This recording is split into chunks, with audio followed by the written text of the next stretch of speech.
أعوذ بالله السميع العليم من الشيطان الرجيم بسم الله الرحمن الرحيم الحمد لله رب العالمين والعاقبة للمتقين ولا عدوان إلا على الظالمين أشهد أن لا إله إلا الله وحده لا شريك له وأشهد أن سيدنا وحبيبنا محمدا عبده ورسوله اللهم صل وسلم وبارك عليه أفضل الصلوات والتسليم على آله وأصحابه أجمعين. Amma ba'd.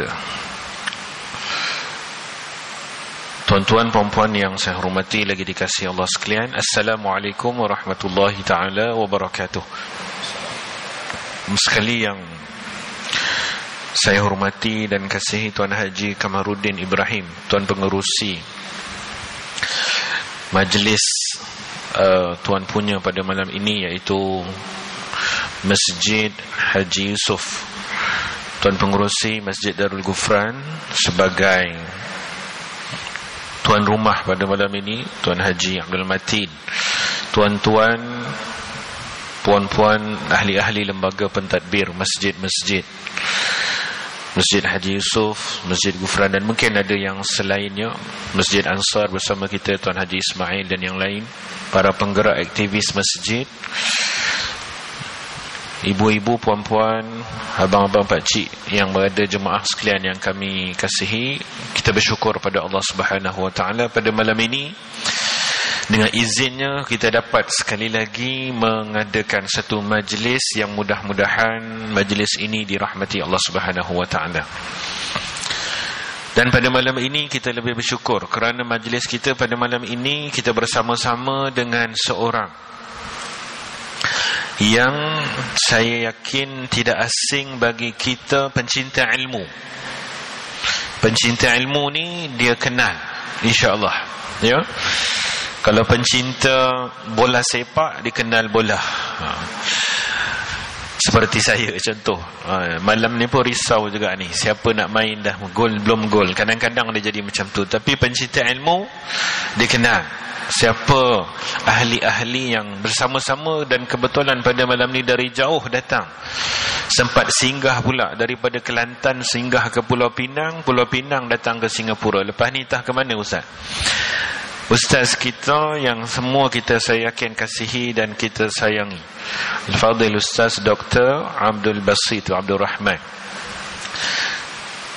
pensyarah di Kolej Islam Antarabangsa Kelantan. Tetapi yang lebih saya rasa tersohornya, pensyarah yang tidak asing di kaca TV di tanah air, di bumi Malaysia, dan juga di banyak juga corong-corong radio, termasuk yang kita sampai ke tempat kita di Singapura ini. Apa khabar Ustaz? Alhamdulillah.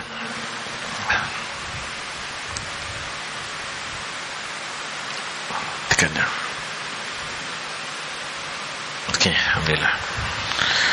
Ustaz sihat insya-Allah. Alhamdulillah, khair wa afiat. Alhamdulillah. Ustaz Basit baru sampai petang tadi dan sempat satu majlis agak sederhana, dan sekarang ini pada malam ni masih bertenaga nampaknya. Alhamdulillah. Dan saya dipahamkan esok pagi Ustaz Basit ada program lain di tempat-tempat yang lain. Jadi pada malam ini sebenarnya tujuan kita datangkan Fadil Ustaz Dr. Basit kita untuk berkongsi bersama dengan kita, tuan-tuan puan-puan, pada malam ini satu topik yang saya kira sangat relevan dengan suasana kita pada hari ini, iaitu zaman kita hidup ini zaman banyak ujian. Ujian dalam bahasa Arab sebut fitnah, dan dia ada macam-macam bentuk dan sudut.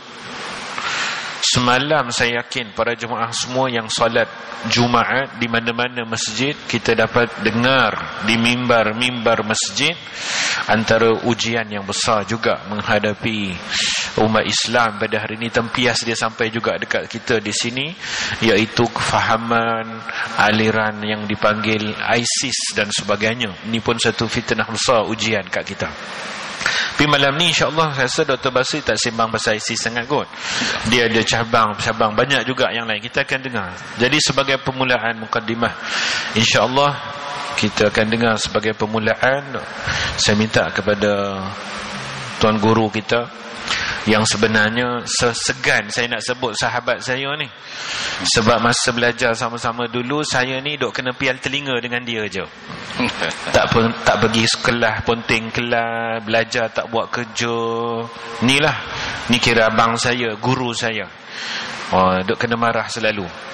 Jadi kita saya minta tolong insya-Allah Dr. Basit pada malam ni untuk memulakan membuka majlis supaya kita dapat gambaran tentang apa yang kita maksudkan dengan fitnah akhir zaman ni, dan mungkin hubung kait suasana yang berlaku pada kita pada hari ini. Fadhal Ustaz.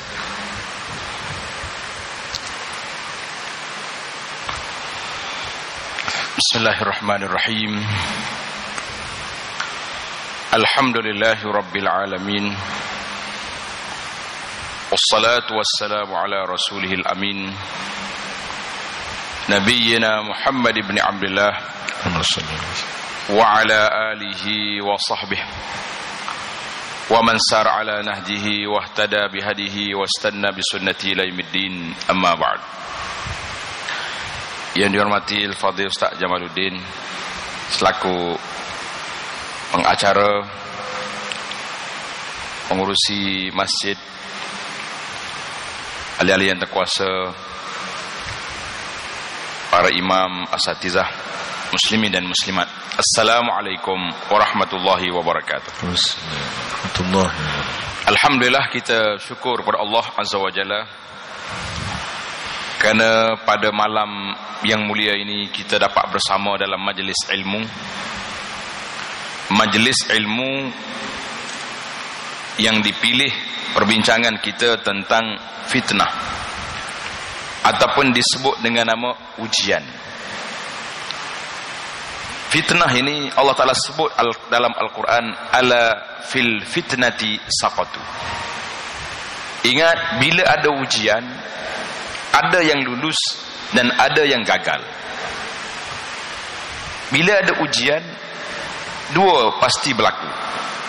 Yang lulus, alhamdulillah, kita bersyukur pada Allah Azza wa Jalla di atas melepasi halangan-halangan yang besar. Melepasi halangan yang besar, dan ada orang yang gugur di dalam ujian yang tersebut. Karena itulah kita akan dengar nanti nasihat ataupun taujih, bimbingan daripada Nabi sallallahu alaihi wasallam supaya kita sentiasa minta berlindung dengan Allah Taala daripada fitnah ma zahara minha wa ma batan. Jadi fitnah ini berlaku dalam semua perkara. Fitnah yang paling besar yang menakutkan kita iaitulah fitnah yang menimpa agama. Fitnah yang lain-lain kalau berlaku, dia akan pergi setakat itu saja. Contohnya fitnah pada tubuh kita, mungkin membawa kepada matilah kita. Tetapi fitnah agama, dia bukan berhenti setakat ini saja, berpanjangan masuk dalam kubur sampai ke akhirat, tidak akan lepas. Maka ada beberapa hadis yang Nabi kita sallallahu alaihi wasallam ajar kepada kita supaya kita beringat. Iaitulah hadis yang diriwayat oleh Abu Hurairah radhiyallahu taala anhu wa ardahu. Hadis ini diriwayat oleh Imam Muslim. Nabi sallallahu alaihi wasallam beri peringatan kepada kita, badiru bil a'mal. Nabi mengatakan, segera kamu melakukan amalan. Segera lakukan amalan. Kenapa? Fitanan, akan datang ujian. Akan datang ujian menimpa ke atas kita. Peringkat ujian mungkin kalau kita sihat, kita tak buat ibadat. Bila sakit nak buat, letih dah kita. Tetapi waktu kita sihat, kita buat ibadat banyak. Ada solat berjamaah, hadir, tak tinggal. sedekah, baca Quran, bantu orang susah, orang fakir miskin, kita buat. Bila sakit, apa kita dapat? Semua yang kita buat waktu sehat, waktu sakit dapat pencen. Di sini ada ke istilah pencen? Ada Ustaz, ada.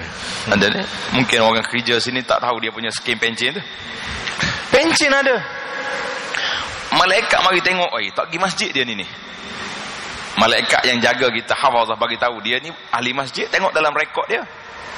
Tapi dia tidak pergi kerana apa? Habasahumul uzur, kerana keuzuran mereka tak pergi. Maka ditulis pahala pergi masjid. Nabi beritahu kepada kita, badiru bil amal, segera lakukan amalan. Sama ada halangan yang akan datang, sakit. Halangan yang akan datang yang melibatkan kesempitan masa. Kita tak tahu apa yang akan berlaku. Tapi yang Nabi peringatkan dalam hadis ini, fitan kaqita'il lailil muslim. Nabi mengatakan akan datang suatu masa fitnah. Fitnah amya, fitnah yang tak nampak apa, seperti malam yang gelap gelita. Kita bila sebut malam, kita dah tahu dah malam tu gelap, kan? Tak ada orang kata malam cerah. Walaupun hari ni di tempat kita ini malam macam siang, lampunya nyala cerah sana sini, tapi malam tetap malam. Tengok ke langit gelap.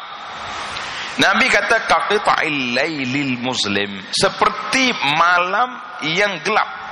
Maknanya bukan sekat malam biasa, malam tak lampu. Sampai peringkat mana?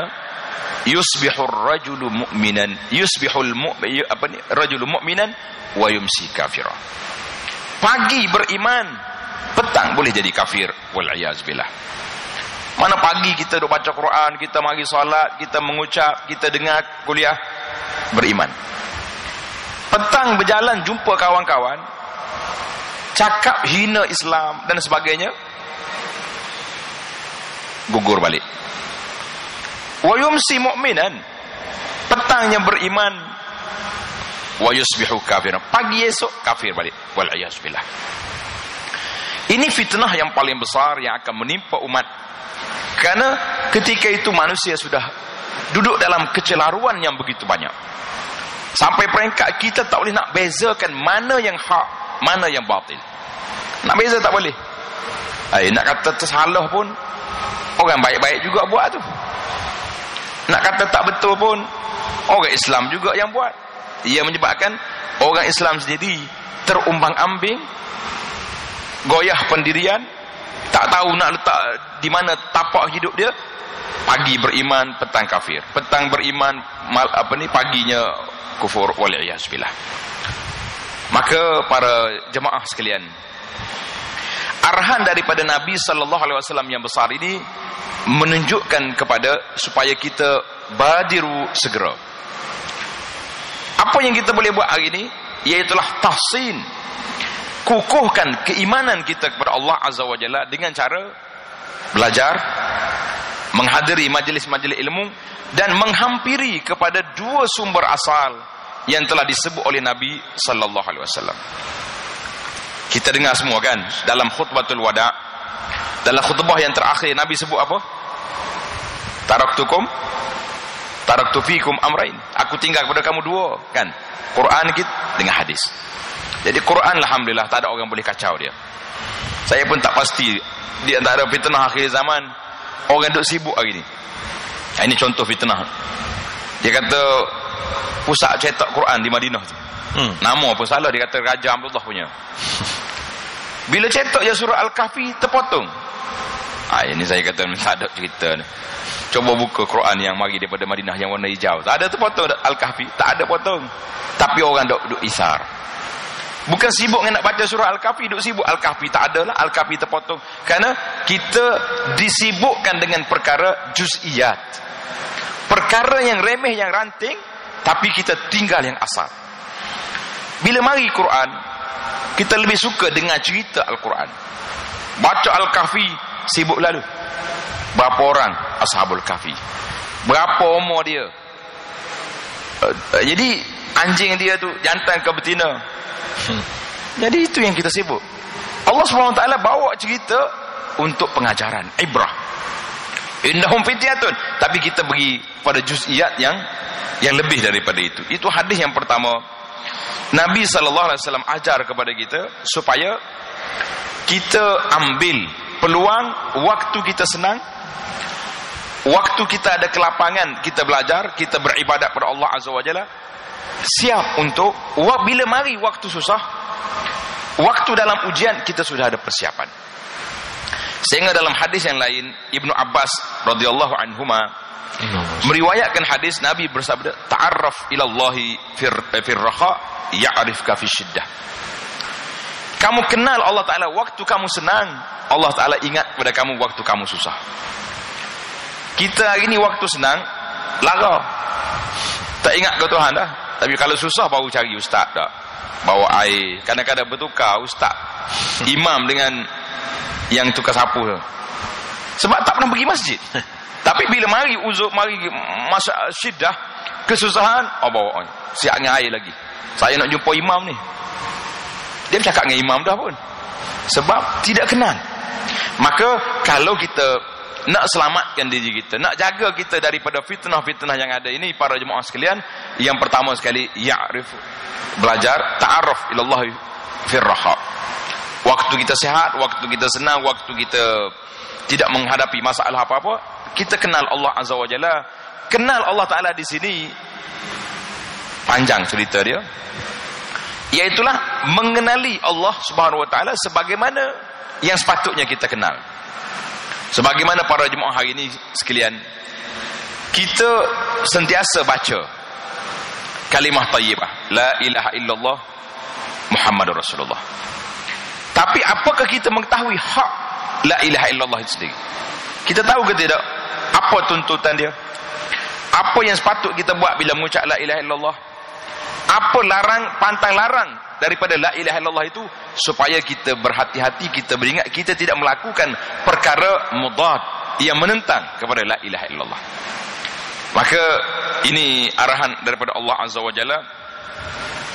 Suatu hari Sayyidina Umar Ibn Khattab tanya sahabat-sahabat, siapa di kalangan kamu orang yang ingat hadis tentang fitnah? Sedap. Umar tanya sahabat-sahabat, man minkum, siapa di kalangan kamu orang yang ingat, hafal hadis tentang fitnah daripada Nabi sallallahu alaihi wasallam? Orang lain senyap belaka. Bangun seorang sahabat, nama dia Huzaifah Ibnul Yaman. Ingat nama dia?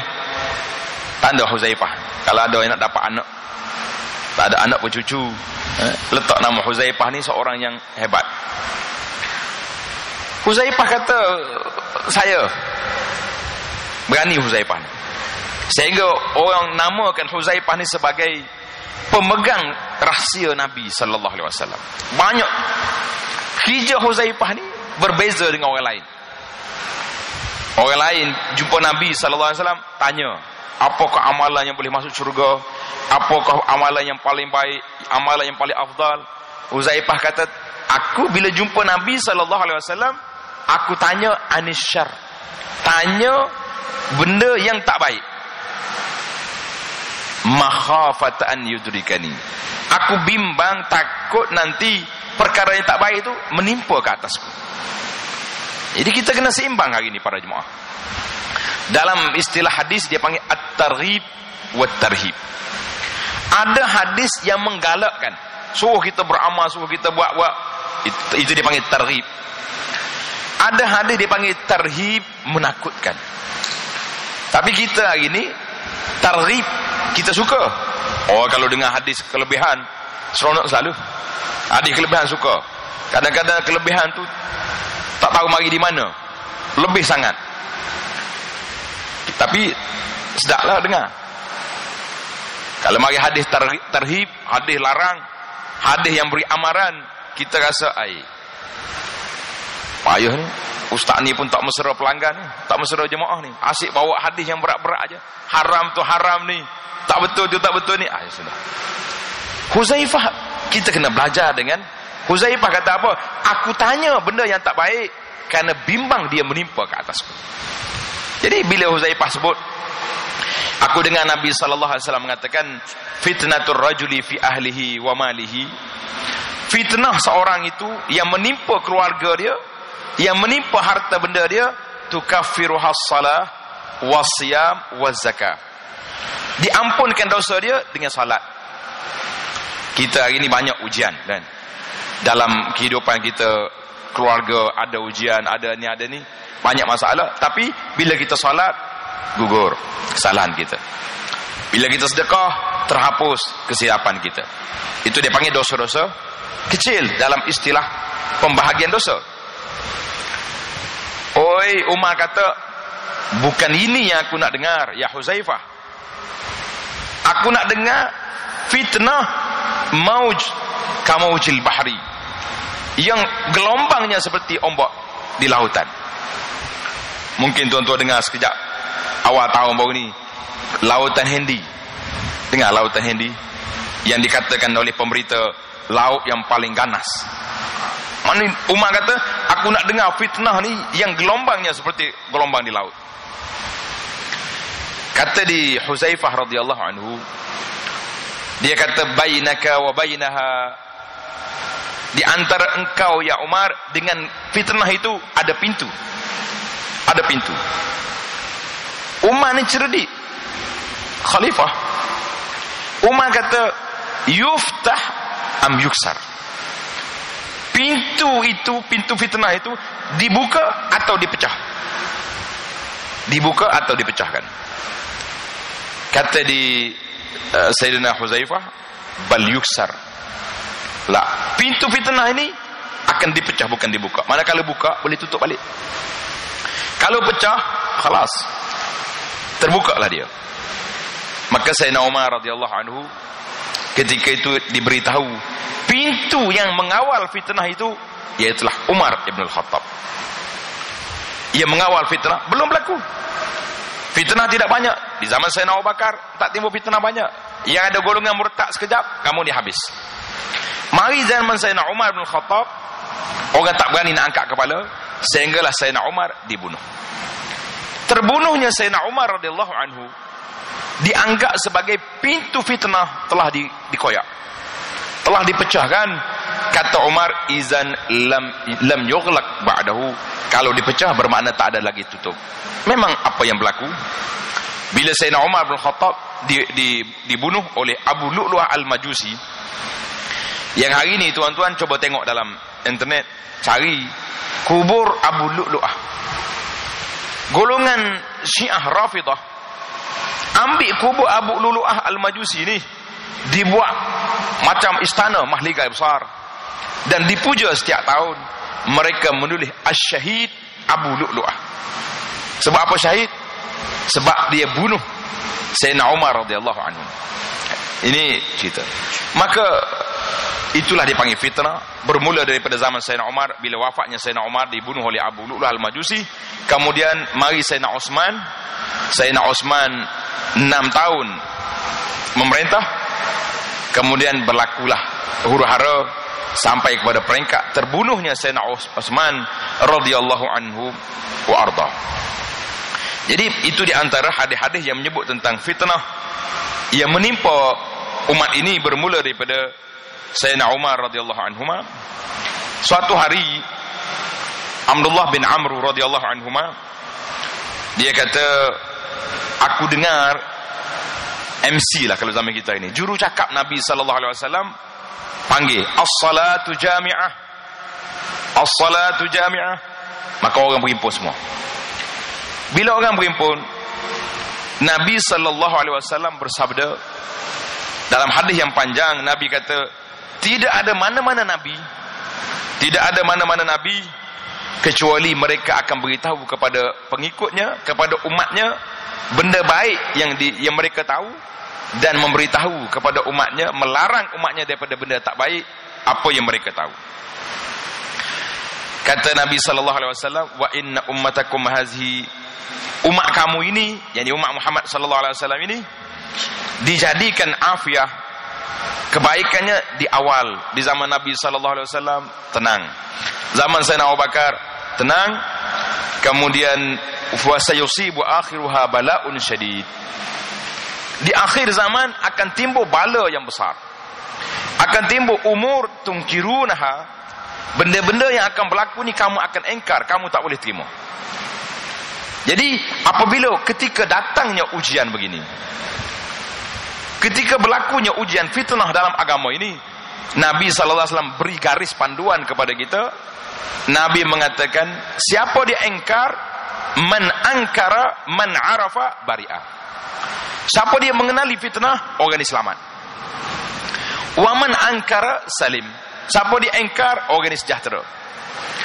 Illa man taba'a waradiya, kecuali orang yang mengikut, terpengaruh dengan fitnah, orang ini akan binasa. Ataupun dia tak ikut tapi radiyah, dia reda dengan fitnah yang berlaku itu, maka orang ini juga dikira orang yang bahaya. Ini hadis ya. Dalam panjang ini Nabi SAW mengatakan, faman ahabba minkum an yuzahzi'a 'alan nar, siapa dia nak diselamatkan daripada api neraka, falta'ti maniyatuhu wa huwa mu'min, biarlah dia mati dalam keadaan beriman walau apa terjadi. Jadi ini dipanggil fitnah yang menimpa kepada umat ini, fitnah yang besar, khususnya di zaman akhir zaman ini para jemaah, hasil daripada muqaddimah beberapa hadis yang saya sebut tadi. Iaitulah kita boleh simpulkan, fitnah yang melanda hari ini kita tak tahu ke mana hala tuju kita. Orang Islam, tapi apa nak buat? Mungkin tuan-tuan ikut perkembangan apa yang berlaku di Malaysia. Nak pakai laki-laki, nak pakai pakaian wanita. Bila pihak pengurusan Islam, pejabat agama kita larang, undang-undang di mahkamah syariah larang, mereka guna mahkamah sivil membatalkan undang-undang Islam. Ini fitnah. Sebab apa? Bagaimana undang-undang ini boleh membatalkan suatu syariat Islam yang memang jelas dalam hadis Nabi sallallahu alaihi wasallam dan jelas dalam peraturan Islam itu sendiri. Itu yang saya kata, maka kecelaruan, kejerubuan yang berlaku yang menimpa umat ini, maka para jemaah sekalian, marilah kita sama-sama sentiasa ta'awwaz billahi minal fitan ma zahara minha wa batan. Amin ya rabb. Sebagian dalam hadis Nabi sallallahu alaihi wasallam, dia jalan dengan sahabat-sahabat, tiba-tiba dia tengok ada 5 atau 6 kubur orang kafir musyrikin. Nabi tanya sahabat, man ya'rifu sahibul qabr? Siapa dia kenal tuan-tuan kubur ni? Orang kata ni orang zaman dulu, Rasulullah zaman jahiliyah dulu lagi. Maka Nabi sallallahu alaihi wasallam mengatakan mereka sedang diazab. Dan Nabi beritahu, laula alla tadafanu, kalau aku tidak bimbang kamu tak boleh nak kebumikan orang, la da'utullahu an yusmi'akum azabal qabri, nasaya aku doa kepada Allah Ta'ala, minta Allah Ta'ala perdengarkan kamu azab kubur. Dengan azab kubur, jadi macam mana kita nak kebumi orang? Dia panggil mati bersiri, tidak mati bersiri kan? Kita bawa mayat sampai kubur, dengar tempikan kuat, jatuh mayat, kita mati pula. Ambil orang lain pula bawa pergi, jadi panggil mati bersiri. Kemudian Nabi kata, Nabi ajar pada para sahabat, ta'awwazu billahi min azabil qabr. Naklah kamu minta berlindung Allah Ta'ala daripada azab kubur. Sahabat-sahabat semua kata, na'udzubillah min azabil qabr. Nabi kata, ta'awwazu billahi min azabin nar. Minta berlindung Allah Ta'ala daripada azab neraka. Sahabat-sahabat semua kata, na'udzubillah min azabin nar. Kemudian Nabi kita sebut, ta'awwazu billahi minal fitani ma zahara minha bi'ama batan. Kamu mintalah perlindungan Allah Ta'ala daripada fitnah yang zahir, yang tersembunyi. Hari ini yang zahir kita nampak. Sahabat-sahabat semua berdoa, na'udzubillah minal fitan ma zahara minha ma batan. Kami minta berlindung daripada fitnah yang zahir dan yang batin. Fitnah yang zahir, tuan-tuan boleh nampak. Tengok orang buat benda syirik cara terang-terang. Sembah berhala, sembah pekong, pemujaan kepada dewa-dewa, itu jelas. Tapi ada di sana fitnah, kadang-kadang boleh menjerumuskan orang ini kepada syirik, tetapi berlindung di sebalik perbuatan-perbuatan yang disandarkan kepada agama. Ini yang menakutkan, maka menjadi sangat penting, sangat mustahak bagi kita para jemaah sekalian. Apa yang kita sebut tadi, sentiasalah berdoa kepada Allah Azza wa Jalla. Kita minta Allah Subhanahu wa taala lindungkan kita dan keluarga kita daripada fitnah yang zahir dan yang batin. Minta dua-dua. Allahumma inni a'udzubika minal fitani ma zahara minha wa ma batan. Boleh jadi nanti Ustaz Jamal tulis kot. Lekatkan di tempat iklan doa-doa maksur yang Nabi kita minta para sahabat supaya berdoa. Dan doa yang sentiasa kita baca, tuan-tuan saya yakin dah baca dah. Di akhir salat kita sebelum salam, apa doa yang kita baca? Kan Nabi kita minta supaya kita minta berlindung daripada 4 perkara. Ingat tak? Allahumma inni a'udzubika min azabi jahannam wa min azabil qabri wa min fitnatil mahya wal mamat wa min fitnatil masihid dajjal. Baca tak baca doa ni? Alhamdulillah tuan-tuan dah baca. Kalau tak baca lagi, bagi saya balik ni jangan tidur, kita hafal dulu doa ni sampai ingat. Doa ni maksur Nabi kita sallallahu alaihi wasallam baca sentiasa di akhir solat. Solat lepas pada kita baca selawat, innaka hamidum majid, Allahumma inni a'udzubika min azabi jahannam wa min azabil qabri wa min fitnatil mahya wal mamat wa min fitnatil masihid dajjal atau wa min syarri fitnatil masihid dajjal. 4 perkara ni memang asas. Ya Allah, aku minta berlindunganmu daripada azab kubur. Minta berlindunganmu daripada azab jahannam. Minta berlindunganmu ya Allah daripada fitnah al-mahya wal mamat. Apa makna mahya wal mamat? Fitnah waktu kita hidup. Waktu kita hidup ada fitnah banyak. Fitnah orang kacau kita, orang dengki dengan kita, orang buat zalim kepada kita, orang ganggu, banyak fitnah. Itu fitnah hidup. Tapi yang besar fitnah al-mamat, fitnah ketika nak mati. Ini besar. Al-mamat di sini para ulama menafsirkan fitnah nak mati ni iaitulah ketika saat sakaratul maut. Kita dengar pendakwa-pendakwa kita cerita, orang-orang yang bertugas ni kadang-kadang dia ajar supaya mengucap la ilaha illallah, tak boleh kata, pusing kepala ke lain. La ilaha illallah pusing ke sini, tak mau kata. Bahkan yang lebih dahsyat lagi, la ilaha illallah, ajar la ilaha illallah, dia ada sebut permainan-permainan yang sentiasa dia main. Kaki judi, sebut nama-nama judi dia. Peminum arak dia sebut mari segelas lagi. Jadi itu dipanggil fitnah mamat, iaitulah fitnah ketika nak mati. Ada lagi juga fitnatul mamat, iaitulah selepas kita mati, fitnah dalam kubur. Yang terakhir sekali fitnah syarril masih ad-dajjal, fitnah kejahatan ad-dajjal yang cukup menakutkan. Walaupun dajjal yang orinya, bapak dajjal belum keluar lagi pada hari ni. Pada tu lah ramai sangat orang duk cakap dajjal dah timbul dah.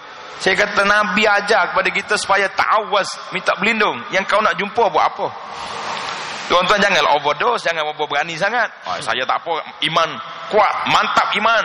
Jumpa dajjal tak terjejas. Lah. Apa dia? Nabi daripada 1400 tahun. Kenapa Nabi kita ajar supaya minta berlindung dengan kejahatan dajjal? Kerana fitnah dajjal, fitnah yang cukup dahsyat. Ya, itulah mukaddimah kita sebagai orang panggil gambaran kasar tentang fitnah yang akan menimpa kita, supaya kita beringat dan berhati-hati di dalam kehidupan kita sebelum kepada mamat, sebelum tibanya kematian. Itulah Ustaz Jamal. Masya-Allah. Jazakumullah. Saya rasa kita dapat satu gambaran yang sangat menyeluruh tentang apa yang disebut fitnah tadi. Daripada awal yang dibacakan hadis oleh Fadhil Ustaz Dr. Basit tadi, nampakkan kepada kita satu bayangan yang begitu mengerikan sebenarnya Ustaz, yang begitu mencemaskan kita sebenarnya. Akhir zaman Nabi SAW sebut dia akan berlaku dan sekarang ni sedang berlaku. Dulu baginda SAW sebut dan kemudian berlaku dengan keadaan yang kita pula pada akhir zaman ni, iman kita dalam keadaan yang kita sedia maklum.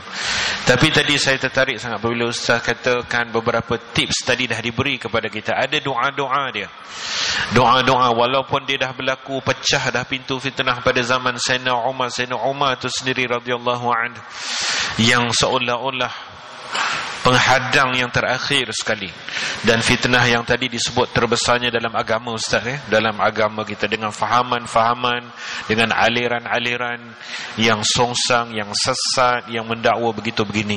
Baik, sebelum saya teruskan dengan soalan, sebenarnya tuan-tuan puan-puan, saya minta maaf tadi saya tertinggal nak sebut.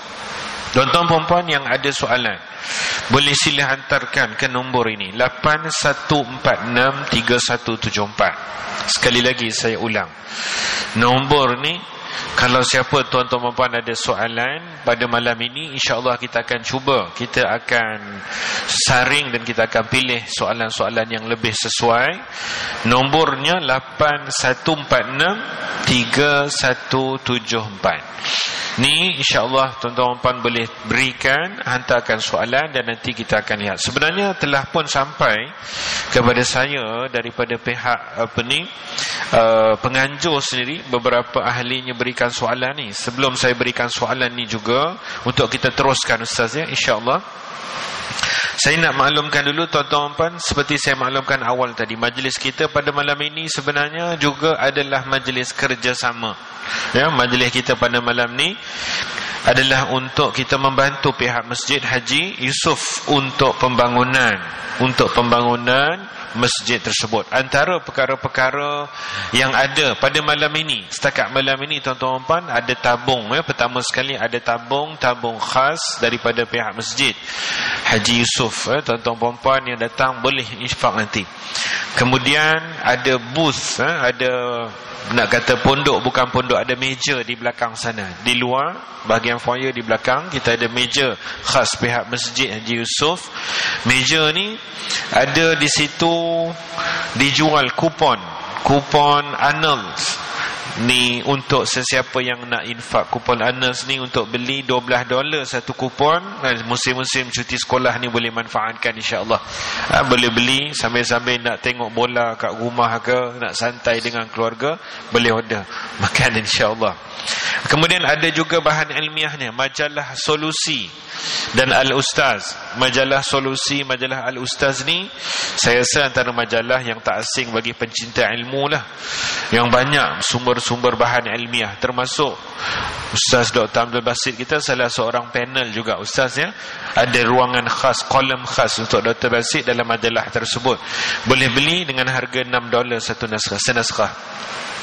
Dan juga tuan-tuan puan-puan yang berminat, insya-Allah boleh juga menderma di booth ataupun di meja yang disediakan di belakang sana dengan bentuk wakaf kepada Masjid Haji Yusof, insya-Allah. Jadi tuan-tuan puan, ni saya maklumkan secara umum.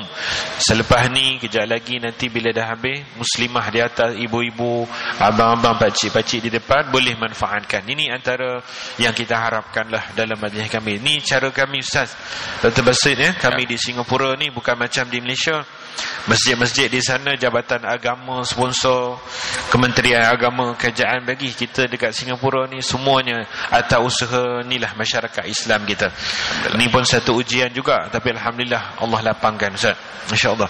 Baik, sekarang ni sementara tabung pun masih dijalankan, tuan-tuan puan, ada soalan-soalan yang dah sampai ni dulu saya nak mulakan. Saya nak bacakan dulu antara soalan yang telah sempat sampai pada saya. Ada beberapa soalan. Soalan yang pertama Ustaz, Doktor, soalan pertama ni, zaman sekarang ni ramai orang khususnya pencinta ilmu lebih gemar meraih ilmu dari sumber yang lebih senang dan ringkas. Apakah mungkin kesan negatif atau tips-tips untuk mendapat ilmu yang faedah dan sahih? Saya rasa maksud soalan ni tentang zaman sekarang ni, dapat sumber ilmu tu mudah. Ramai orang pun nak dapat ilmu, Kita tak pasti nak kata ilmu ke maklumat, Ustaz. Dengan cara yang mudah, mudah, tekan komputer keluar email, Facebook, ada Google lagi, orang kata Syekh Google dan sebagainya. Jadi mungkin Ustaz boleh bagikan sikit komen dekat situ, tips dia. Bismillah. Betul, Ustaz. Baik, terima kasih Ustaz Jamal dan juga saudara yang bertanya. Ya. Memanglah zaman kita duduk hari ini dia panggil zaman globalisasi. Zaman dunia tanpa sempadan, langit terbuka dari sudut maklumatnya. Sempadan negeri itu ada immigration, tapi sempadan maklumat suka nak kawal. Dan ini semua kita boleh tengok dengan dari dua dimensi. Sebagai seorang Muslim, satu dimensi kita boleh tengok secara negatif. Kita mengatakan dunia langit terbuka ni membahayakan kepada kita, membahaya kepada anak-anak muda kita, cucu kita akan datang, bahaya sebab mereka boleh akses, boleh maklumat tanpa sempadan. Tapi itu ketentuan Allah Azza wa Jalla. Teknologi yang ada hari ni memang berlaku, nak sekat tak boleh, nak halang tak boleh. Maka kita sebagai seorang mukmin, kita ambil jalan positif, iaitulah apa yang ada ini kita anggap sebagai sumber mencari maklumat dan boleh juga mencari ilmu. Tetapi fitnah yang ada dalam melalui internet besar, kerana kita tidak tahu mana yang betul, mana yang salah. Pengalaman saya menggunakan internet cari maklumat, bila kita search bahasa Arab ni, banyak dalam bab fiqh sendiri pun 5-6 website mari daripada golongan Syiah Rafidah. Kemudian baru kita jumpa web Ahlus Sunnah yang benar, yang hak. Saya waktu di kolej, anak suruh pelajar-pelajar kita buat research lah, latihan ilmiah, tesis gitu. Tesis. Bukan tesis yang kecil ya. Okey. Yang dia panggil bahas. Bahas, buhais. Kemudian bila kita tengok dia punya kesimpulan, macam-macam perangkap masuk. Betul-betul yang perangkap dengan Syiah pun ada, yang terperangkap dengan liberal ada, yang macam-macam benda yang ada. Sebab apa yang dia dapat dia tangkap. Kadang-kadang kepala lain, ekor lain, natijah lain, sebab dia tak boleh membezakan. Itu benda yang bahaya yang menimpa kita. Ada pula website yang memang khas dibuat untuk nak tangkap, nak attack anak-anak muda ni. Bila masuk dia lawan. Ini masalah. Hak lawan pun dia memang pakar dah untuk nak attack kita. Kita yang baca ni lawan dengan pengetahuan fardu ain sekolah rendah. Mana nak lawan? Maka kita akan jatuh. Maka kalau Ustaz Jamal sebut tadi, apakah tip, bagaimana cara, setakat pengalaman saya duduk bermuamalah dengan orang-orang muda melalui alam maya ni, yang pertama sekali, para jemaah pastikan melalui asatizah kita, contohnya boleh tanya, pastikan website mana kalau dalam bahasa Inggeris yang kita boleh rujuk, siapa punya. Dalam bahasa Arab yang mana yang authority, yang benar. Dalam bahasa Melayu website siapa, boleh. Contohnya kita ambil web Ustaz Jamal sendiri, ataupun tuan-tuan tengok saya punya website abuanasmadani.com.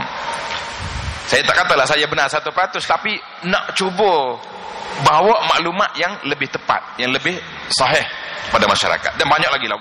Jadi kena pastikan dulu, kita senaraikan dalam bab fiqh ini asatizah yang kita boleh rujuk, website orang ni. Dalam bab akidah boleh rujuk pada orang ni. Dalam bab tafsir ini, barulah kita selamat insya-Allah taala. Sebab kalau kita ambil hari ini pula fitnah satu lagi, anak-anak muda ni dia pandai main kad, ambil video orang dia potong tengah jalan, keluarkan video yang orang tu tak kata, dia potong. Orang kata, contohnya seorang ustaz tengah mengajar, Ustaz Jamal lah kita, dia tengah kuliah fiqh bab nikah kahwin. Dia mengatakan suami itu, kalau suami itu kata aku cerai kamu talak 3, jatuhlah talak. Orang ni pergi potong, suami itu kata, dia ambil orang itu kata aku cerai mu talak 3, hantar ke isteri, apa jadi? Ini fitnah besar. Dan banyak lagi, kadang-kadang menyebabkan kekufuran. Ustaz ni cerita orang kafir kata, dia potong orang kafir kata, ustaz tu kata Tuhan ada dua. Habis. Maka sumber tempat kita nak ambil, kalau nak ambil ceramah siapa-siapa, ambil dalam web dia sendiri, dia punya YouTube yang dia punya kawal, barulah kita selamat, insya-Allah. Itu pun dalam di kalangan asatidzah pun kena pilih juga. Ada asatidzah ni itu dia punya metod, dia suka cerita, tak kira cerita sahih tak sahih. Ada orang ni agak bertapis, agak teliti. Kalau sebuah hadis ada takhrij dia, ada darajat hadis contohnya, barulah kita rasa tenang.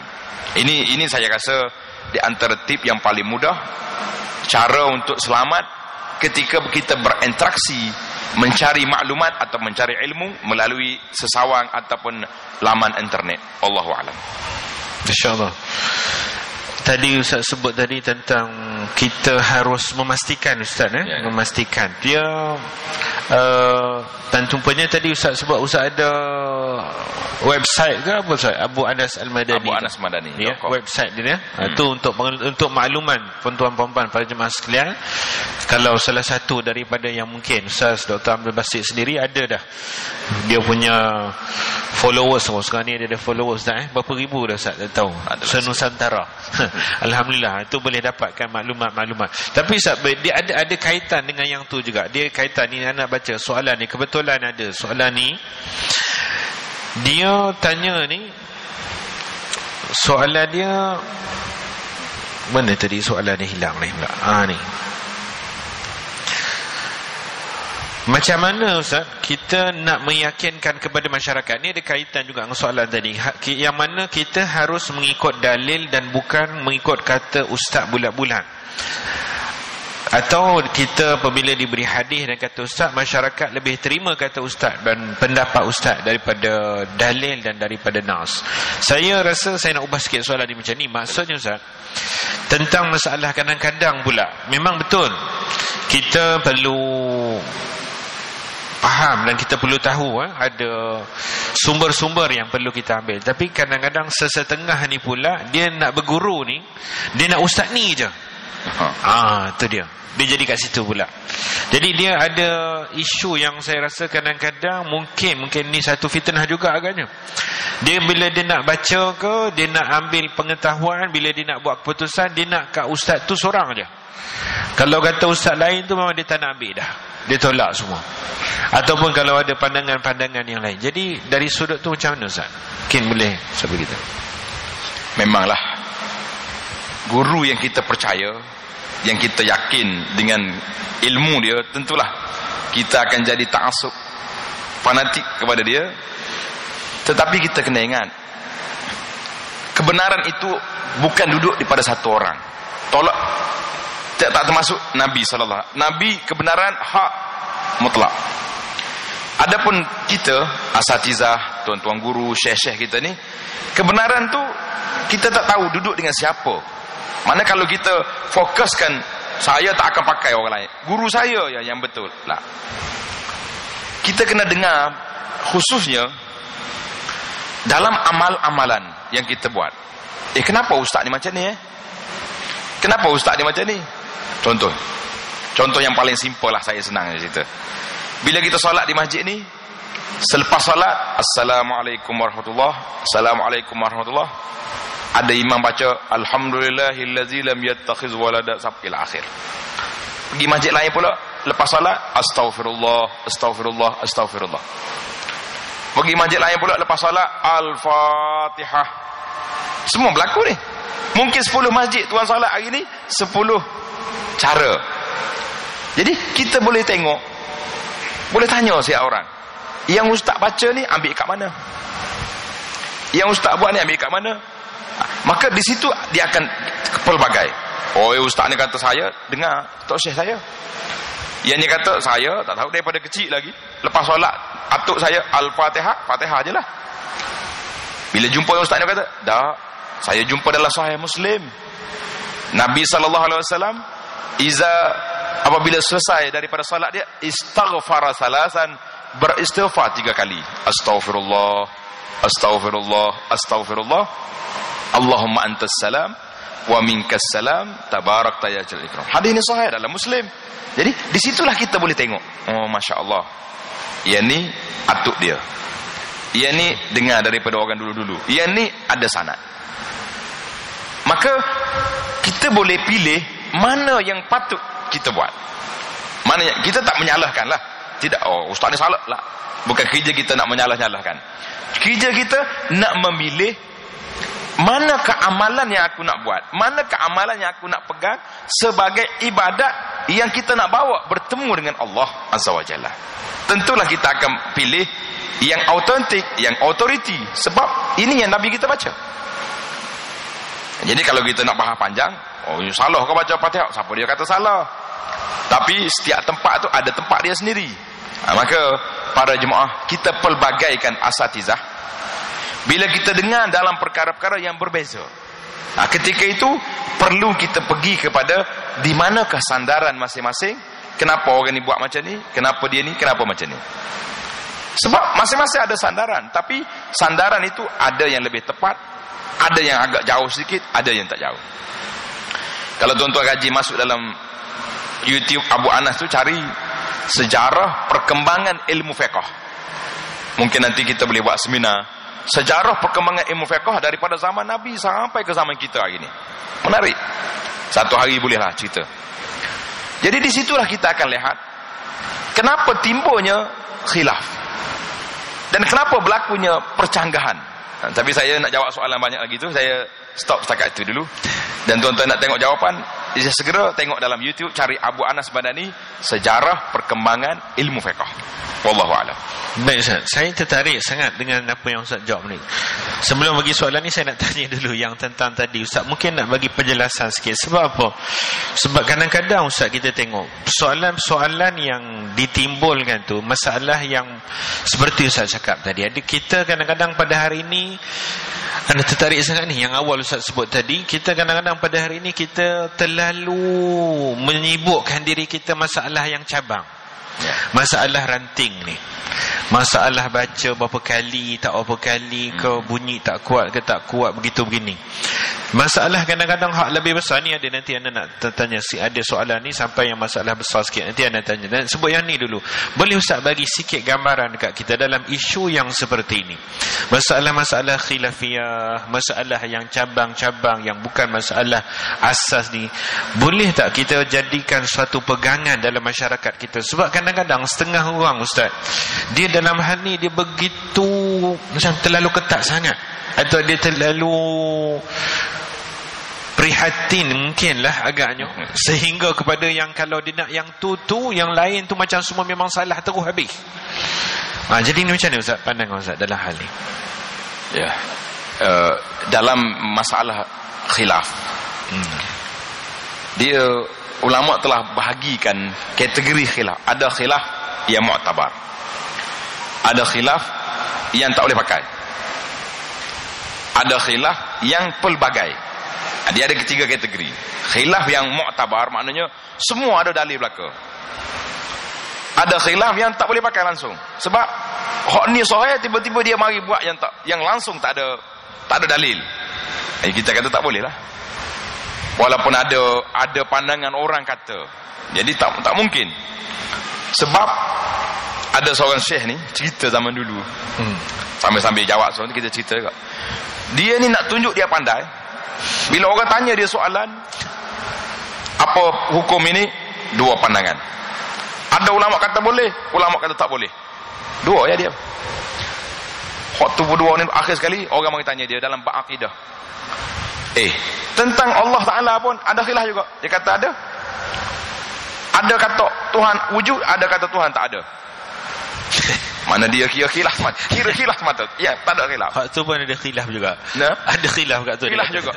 Sampai mereka orang Islam kata ada Tuhan, yang bukan Islam kata tak ada Tuhan. Jadi para jemaah, kita menimbulkan isu khilaf dalam masyarakat dengan cara yang tidak kena menyebabkan perpecahan berlaku. Kerana itulah satu tajuk yang saya ceramah, berbeza bukan berpecah. Berbeza bukan berpecah. Kita boleh menerima kepelbagaian. Dalam Islam ni ada 4 mazhab yang muktabar dalam Ahlus Sunnah. Betul tak? Kalau tuan-tuan duduk sini, ada imam baca kunut subuh. Tuan-tuan pergi ke Mekah, imam tak baca kunut. Jadi kita boleh terima yang baca, yang tak baca, tak baca. Sebab masing-masing mempunyai dalil tersendiri. Tetapi bila kita belajar, yang baca mana dalil dia? Yang tak baca, apa dalil dia? Maka disitulah kita akan terserlah bahawa mana kuat dalil yang baca dengan yang tak baca. Dan kita boleh pilih. Kalau kita tak nak pilih sekalipun, kita tak kelahi dengan orang. Oh, dia tu tak baca. Bila tak baca tu dah celak mata lain macam dah. Itu berat. Kalau imam terlupa kunut, satu hari kita bising, siap dengan Facebook lagi. Imam ni apa ni? Dah terpengaruh dengan mazhab mana pula ni? Padahal lupa je tu. Padahal lupa je tu. Jadi kita tak boleh nak menerima kepelbagaian, sedangkan nak jadi satu, empat jadi satu, bagi saya mustahil. Maka di saat kita berjalan lorong 4 lane, lebuh raya ada 4 lane kan, tak bolehlah kita pusing gini ikut jalan. Itu tak boleh. Dia panggil talfik. Nak cari yang senang je. Mazhab ni senang, ambil ni. Yang ni senang. Yang ni akhir sekali tak ada mazhab kita. Mau mazhab apa? Aku pun tak tahu. Sebab dia pusing gini-gini. Kita duduk satu lane, cuma kadang-kadang kereta depan ni lambat, kita boleh bagi isyarat, pusing. Macam tuan-tuan nak pergi ke Mekah, yang pegang mazhab Syafi'i tak batal wuduk sentuh perempuan kan. Bila nak pergi Mekah, saya tak tahu di sini macam mana kursus. Kalau di Malaysia, tabung haji Malaysia memang suruh kita penceramah-penceramah ni ajar kepada jemaah 3 mazhab. Majoriti ulama tak batal wuduk sentuh perempuan. Sengaja ke tak sengaja? Jangan ada dia punya current, elektrik, tak ada. Kalau pegang tu lain macam, itu tak boleh. Itu sudah diajar sebab keperluan. Macam mana nak buat? Maka dia ajar sedemikian. Jadi kita dalam kepelbagaian, kita boleh terimalah semuanya 4 mazhab ini Imam Ahlus Sunnah. Cuma apabila kita belajar, kita tengok kepada sandaran masing-masing, mana yang lebih akrab, mana yang lebih kuat, mana yang lebih sahih. Itu dia panggil bukan lompat-lompat, tapi dia panggil tatabbu' dalil. Kita lari bukan tukar mazhab, tapi mencari dalil yang lebih kuat. Wallahu a'lam. InsyaAllah, jazakumullah khair. Mudah-mudahan itu jadi satu garis pandu kepada kita Ustaz, insyaAllah ya. Kepelbagaian tidak membawa kita kepada perpecahan Ustaz. Berbeza tapi tidak berpecah. Itu macam tajuk forum akan datang ni tu Ustaz. InsyaAllah. InsyaAllah mungkin ada diperkenankan Allah SWT yang kali baik. Ni Ustaz ni antara masalah-masalah isu besar saya rasalah, kita rasa Ustaz, tentang isu remaja lah ya, di mana-mana pun sama. Di Kelantan macam mana Ustaz? Sama je dah. Pinang sama, Kelantan sama, di Malaysia, di Singapura ni. Jadi mungkin ada ni, saya nak baca soalan ni. Dia kata, bagaimana dengan remaja sekarang, arus kemodenan, lalai mengerjakan solat, puasa dan ibadah-ibadah wajib. Dengan cara macam mana kita nak menarik mereka untuk tetap berdaya tahan menegakkan Islam dalam diri mereka yang asasnya iaitu solat mereka lalai? Ni mungkin soalan ni agaknya mungkin saya olah sikit. Kadang-kadang mungkin agaknya ada remaja juga yang dia bab lain dia jaga juga kot. Mungkin dia dapat maklumat ilmu-ilmu masalah khilaf ke masalah tapi solat pun dia tak nak bagi jati diri tu dengan solat tu, nak bagi dia pegang tu macam mana Ustaz? Ada dengan Ustaz ada buat kursus solat juga tu? Kat masjid mana? Masjid negara. Kena buat, alhamdulillah. Baik. Jadi remaja kita kalau anak-anak dalam masalah solat, memang kita kena ambil berat daripada kecil. Daripada kecil kita ambil tanggungjawab mendidik solat sebagaimana yang Nabi sebut dalam hadis, muru abna'akum bis-salati li sab'in.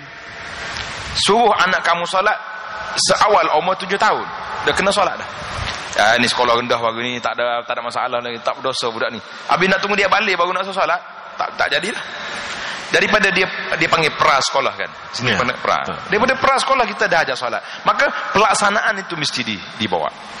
Janganlah. Jangan ibu bapa rasa malah aku lah, budak-budak kecil leceh lah, bangun subuh payah. Itulah pahala. Wa'mur ahlaka bis-salati wastabir 'alaiha. Tengok dalam ayat Tuhan sebut wa'mur ahlaka bis-salah wastabir. Suruh keluarga kamu salat dan bersabar kamu untuk menghadapi kerenah mereka. Wa inhala kabiratun. Salat tu berat. Salat tu payah.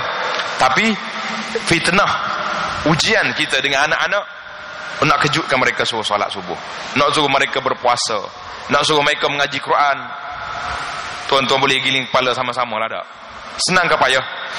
Allahu Akbar, susah lah. Pasal kena bagi hadiah, bagi macam-macam lagi. Jadi anak-anak ini daripada awal lagi, seawalnya kita beri didikan jaga solat, dan kita pantau mereka. Mesti pantau anak-anak solat. Sekala boleh. Saya tak tahu Zuruh di Singapura ni ada juga ke macam di tempat kita di Malaysia. Dia tulis siap dah kat belakang tempat kanak-kanak solat. Sini ada tulis ke? Sebahagian mungkin tak ada. Sebahagian mungkin tak maksudnya. Jadi kalau anak-anak kita diletak sama-sama dia kat belakang, seronok dia. Pasal tu ada setengah budak dia bawa pen tambah. Tempat kanak-kanak dia tulis bermain. Bila jumpa sama dia. Sedangkan anak di antara perbincangan awal selepas saya balik bertugas di Malaysia sebagai pendakwah yang orang panggil ni, di antara perbincangan awal yang saya bincang dengan imam-imam supaya mesrakan masjid kita ni dengan kanak-kanak. Saya cari dalam kitab fiqh mazhab Syafi'i, ada 5 ulama besar dalam fiqh Syafi'i mengatakan boleh kita letak anak kita sebelah, liyata'allamus salah, supaya mereka belajar salat. Anak yang dah mumayyiz lah, yang dah masuk sekolah dah, yang pandai solat, letak sebelah kita. Dia tak bergurang ayah dia tengah solat dah. Kau gurang ayah kena pulah telinga kan. Tapi kalau dia sama-sama dia kat belakang, apa jadi? Lompat. Tengah duduk sujud, saya pak kawan lagi, apa nak kata? Jadi biarlah. Masya-Allah. Pada jemaah kita boleh bincang dalam fiqh kanak-kanak dalam ibadat. Jadi 5 ulama Syafi'i, ulama lain banyak lagi lah. Yang sengaja saya kumpul ulama-ulama besar ni supaya kita boleh, orang yang berpegang dengan mazhab Syafi'i boleh menerima pandangan bahawa tidak menjadi kesalahan anak-anak duduk sebelah bapak dia ketika melakukan solat berjamaah. Oh, dia kata putus sah lah macam-macam. Siapa dia nak putus sah? Satu lagi Ustaz kata tak sunat. Kalau tak sunat, ada ke dia punya najis kat situ? Oh, macam-macam Ustaz. Tak ada najis apa-apa. Ya. Semua orang bawa belakang najis. Safety dia punya tangki semua ada. Kalau nak kira.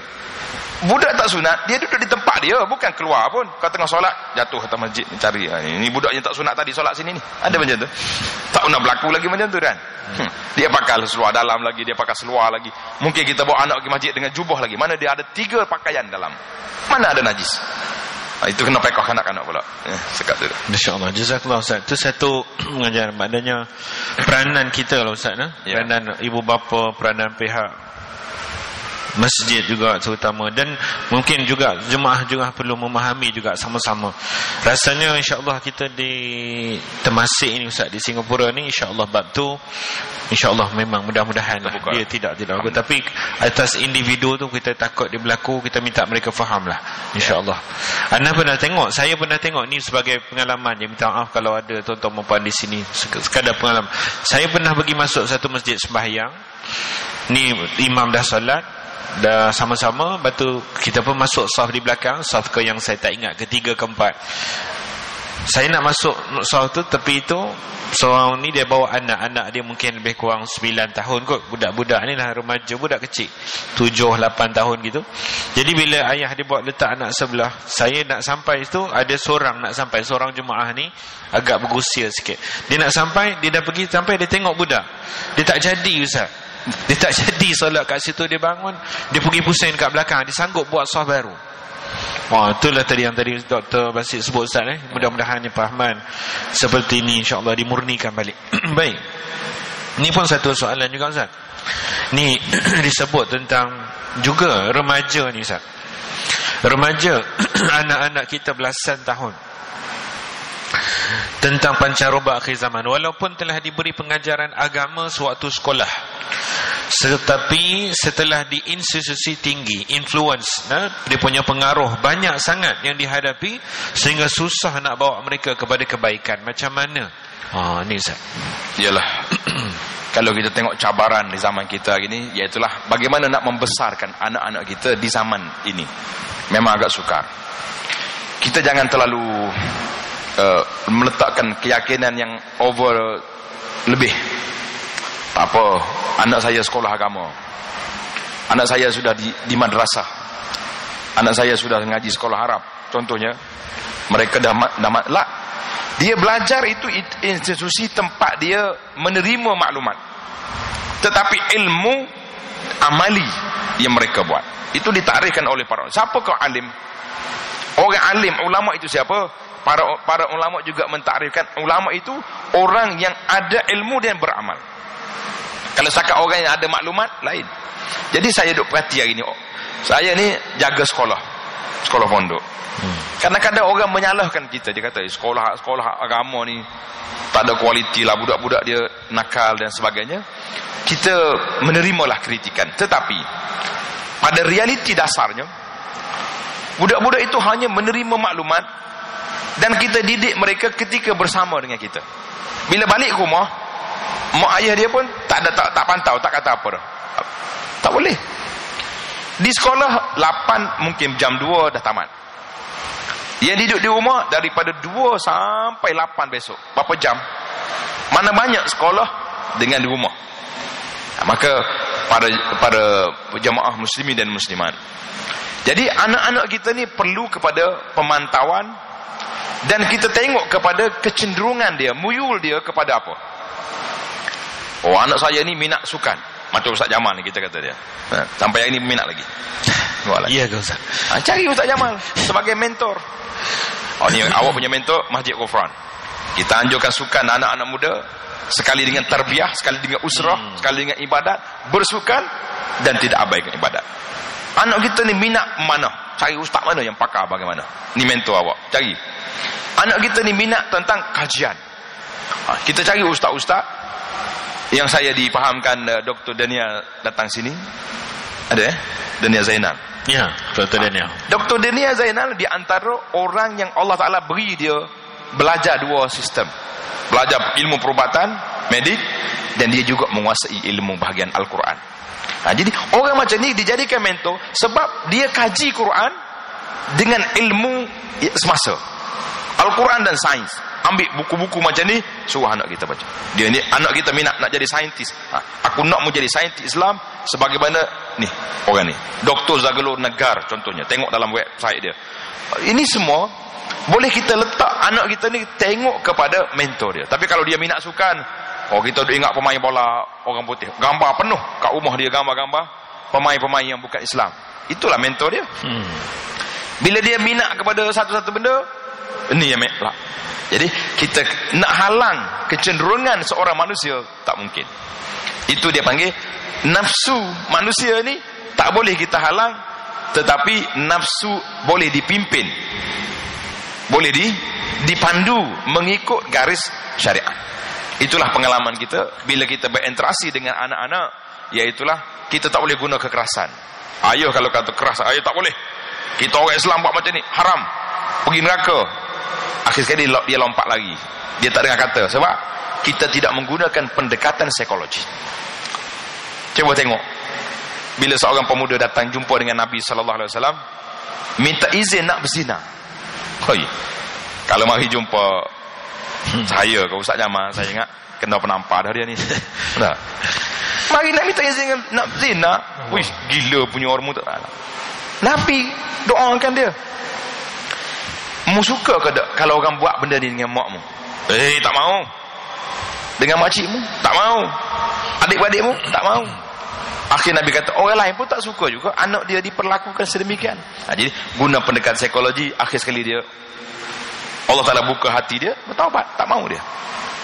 Jadi menangani marhalah dia panggil al-murahik. Murahik ni anak remaja yang baru besar ni, baru dia rasa dia dah jadi orang dewasa. Ni besar. Yang baru tumbuh janggut tu. Itu kena jaga betul-betul. Tengok kecenderungan dia nak pergi ke mana. Jadi kalau kecenderungan dia nak jadi benda-benda yang karut, itu tak boleh lah. Kita nak layan dia. Nak pakai pakaian wanita, dia laki-laki. Itu tak boleh. Walaupun perlembagaan lulus tapi fatwa tak lulus. Itu tak boleh pakai. Wallahu alam. Itu satu ujian Ustaz. Mungkin ada di kalangan jemaah kita yang kurang prihatin isu yang Ustaz Dr. Abdul Basit sebut, kurang perasan Kadang-kadang tak berapa perasan. Baru ni tuan-tuan puan baru ramai yang mungkin perasan juga. Saya nak maklumkan je isu yang Dr. Abdul Basit sebut ni tuan-tuan puan, di Malaysia baru diluluskan oleh pihak mahkamah sivil hari Jumaat. Mahkamah apabila sebahagian tuntutan daripada orang-orang Islam kita juga Ustaz, yang sebahagian tu di kalangan orang lelaki yang minta supaya mereka nak berpakaian wanita. Isunya mahkamah syariah, ustaz-ustaz yang mainstream ni semua memang dah beri fatwa lah semua, tapi mereka guna pihak mahkamah dan begitu begini undang-undang sivil gitu gini, tiba-tiba diluluskan pula atas dasar hak manusia dan sebagainya. Jadi ini fitnah lah maknanya. Isu-isu seperti ini mudah-mudahan kita ahli ilmu yang ada agama, ada maklumat ni, mudah-mudahan kita pelihara lah. Mudah-mudahan kita harap Allah Ta'ala pelihara sama-sama. Baik, tuan-tuan, ni ada soalan lain juga Ustaz Abdul Basit, Doktor, tentang bagaimana ni soalan dia, bagaimana langkah-langkah yang terbaik dalam kita menjaga hubungan dengan manusia di lelaman sosial ni. Sekali lagi soalan lelaman sosial ni Ustaz. Ni mungkin sebab banyak sangat hari ni percanggahan pendapat dan sebagainya. Ada yang bagi hujah, ada yang berat, ada yang sampai keluar kata-kata macam mana Ustaz? Fadhal. Ya. Sini Ustaz. Laman sosial sama ada Facebook, Twitter, yang baru ni WhatsApp ni. Budak-budak panggil WhatsApp. Ini semua ni alat-alat yang boleh membina dan boleh meruntuhkan. Saya tengok bila kita guna alat ini, biarlah kita pandai menggunakannya. Kita ada grup, ada kumpulan. Jadi nak masuk dalam grup ni, biar ada batasan. Kalau boleh laki-laki sama laki-laki, perempuan sama-sama perempuan. Oh, dia kata saya nak dapat manfaat daripada ni, tak ada masalah. Suami dia boleh forward dengan dia boleh hantar kepada kawan-kawan dia. Yang saya bimbang hari ni, ramai orang hantar dengan saya, dia screen ni, dia hantar bagi. Dia tengok pukul 2 pagi, pukul 3 pagi, orang perempuan duduk bercakap dengan kawan-kawan dia dalam WhatsApp. Suami tidur, dia duduk layan sini pukul 2, pukul 3 pagi. Ini semua fitnah. Maka nak menggunakannya mesti bersosial, tidak ada ikhtilat di laman sesawang. Ikhtilat maknanya tidak ada bercampur bebas. Grup laki-laki, grup perempuan, sebab menimbul fitnah. Saya dah terima kes-kes yang walaupun tidak banyak sangat, tapi hasil daripada percampuran ini memang menimbulkan masalah yang banyak. Masalah rumah tangga, masalah sosial, sampai berlaku perceraian hasil daripada ini. Ini dalam Facebook ni. Ambil gambar-gambar, letak. Orang puji kat bawah, like 100, 200, 500 like. Puji pula tu, oh cantik awak. Esok gambar lain pula keluar. Lagi merah dia punya apa ni, pipi. Sebab dipuji oleh orang. Kita kena ingat, pasal itulah kita pendakwah sendiri pun, bila kita guna alat ni, kadang-kadang kita terpaksa kena sentiasa jaga hati kita. Tengok, ramainya pengikut aku, ramainya orang like, ramainya orang sokong. Jadi kita rasa bangga. Oh, tengok aku ramai pengikut. Jadi riak payah nak lepas. Karena itulah saya sentiasa bagi nasihat, janganlah letak di dalam laman ini benda-benda yang menjadi rahsia di antara kita dengan Allah Azza wa Jalla. Ini tidak tulis, alhamdulillah pagi ni saya sudah khatam Quran. Oh, kawan boleh bagus, warak, alim, hebat. Oh, betul. Benda tu tak payah. Sebab ibadat-ibadat yang kita nak Allah SWT beri pahala kepada kita, tak payah manusia. Jangan campur dengan manusia. Tapi kalau kita nak buat iklan, ada ceramah di Masjid Ghufran, buat. Ada iklan nak ambil derma dana untuk Masjid Yusuf contohnya, letak masing-masing share pakat di nombor akaunnya. Itu kebajikan. Ada kawan-kawan kita sakit, perlu bantuan, sebarkan. Ada maklumat-maklumat yang kita terima yang betul, jelas, ceramah ke, kuliah ke, kata-kata yang baik, itu boleh. Jadi sama juga dalam alam maya ini, kita kena buat muamalah dia seperti kita bermuamalah di alam nyata. Tak boleh bercampur laki-laki perempuan, Tak boleh di alam nyata pun kalau kita solat nak tunjuk orang khusyuk, batal tak batal pahala kita, gugur pahala. Di dalam sana di Mekah tuan-tuan, di Mekah tengah tawaf gini, selfie, ambil gambar sebelah tawaf, masya-Allah, nak tengah lontar gini tangan. Kadang-kadang orang saya kenal, saya pegang Talib, lontar dulu, lepas tu ambil gambar. Lontar tak jadi ibadat, jadi tayangan pula. Dia kata kenangan ustaz, kata tak payah kenang lah. Benda-benda ibadat yang terlibat di antara kita dengan Allah sahaja jangan ditayang. Ini masalah kita. Saya kalau masjid ni ada tahajud perdana contohnya, mari pagi esok belum makan sarapan tulis je dah. Ya mengantuk pagi ni, semalam jam 3 pagi dah tahajud dah. Mana apa konsep tahajud itu? Tahajud ni solat malam, nak suruh kita sembunyikan ibadat tu. Tiba-tiba belum naik matahari dah satu dunia dah tahu. Tahajud semalam, patut pun mengantuk hari ni. Allahu Akbar. Ini zaman fitnah. Zaman boleh senang nak menggugurkan pahala. Dan bagi saya alat riak di zaman moden, kalau salah hati, inilah alat-alat dia. Nasallallahu as-salamata wal afiyah. Kita minta berlindung Allah Taala, minta selamat daripada rusaknya amalan kita dengan sebab tayangan-tayangan yang kita buat ni. Wallahu a'lam. Masya-Allah. Saya sangat tertarik Ustaz. Saya rasa yang ni kalau boleh tuan-tuan, puan-puan semua sampaikan dekat adik-beradik kita, jiran-jiran kita, ni satu perkara amat penting. Tadi Dr. Abdul Basit sebut tentang kita jaga niat. Paling penting jaga niat, jaga amal Ustaz, no? Betul.